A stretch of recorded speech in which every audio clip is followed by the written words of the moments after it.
Grabe, sobrang bili pala na nabili namin pakwan na dalaw kahapon at eto nga naubos nga yung pakwan namin. 10 pira pakwan namin at kulang pa nga sa masuki namin. Bago nga pala mga sir, eto nga maaga na naman kami nagising ni Justin. Si Justin muna pala yung kasama ko ngayong araw mga sir. Pinugasan ko na rin pala yung manok namin mga sir kasi bagong katay nga to. After ang pagkatapos ko naman mga sir, eto nga dinisplay ko na rin yung mga isda namin. Ang gaganda nga pala mga sir. Yung alumaan nga namin mga sir, ang gaganda nga mga sir, ang sarap nito sa bawan. May galunggong nga rin pala kayo mga sir at salmon belly nga. Ito talaga the best isigang sa miso mga sir, salmon belly. Dinisplay ko naman itong marikado at pakwan namin. Ito na yung pakwan natin mga sir. Wow, grabe.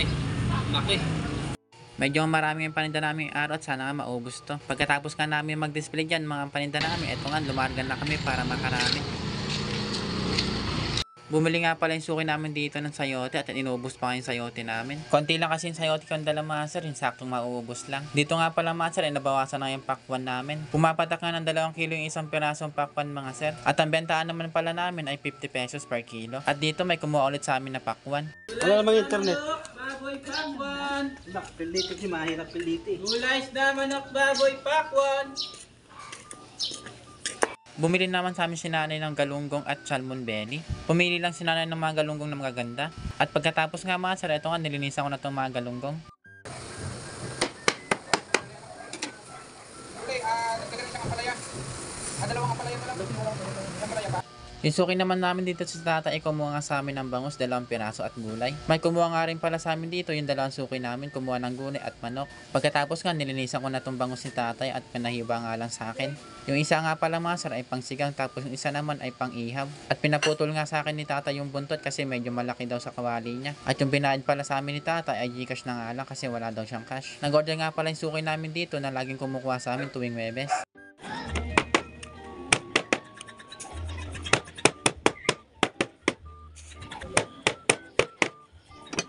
Kinapchap ko nga lang yung baboy tapos nilinisan ko na yung mga isda ni ate. At grabe nga mga sir, almost 2K nga pala yung nakuha ni ate sa amin. Higit pa nga dun mga sir ay binigyan pa kami ng pangmeryenda ni Justin. At eto na nga lang pala yung paninda namin mga sir, medyo konti na lang yung gulay tapos yung pakwan. Dito naman mga sir ay kumuha sa amin ng pakwan, 1 piraso si tatay. Yun nga mga sir, 3 piraso na lang yung pakwan ko.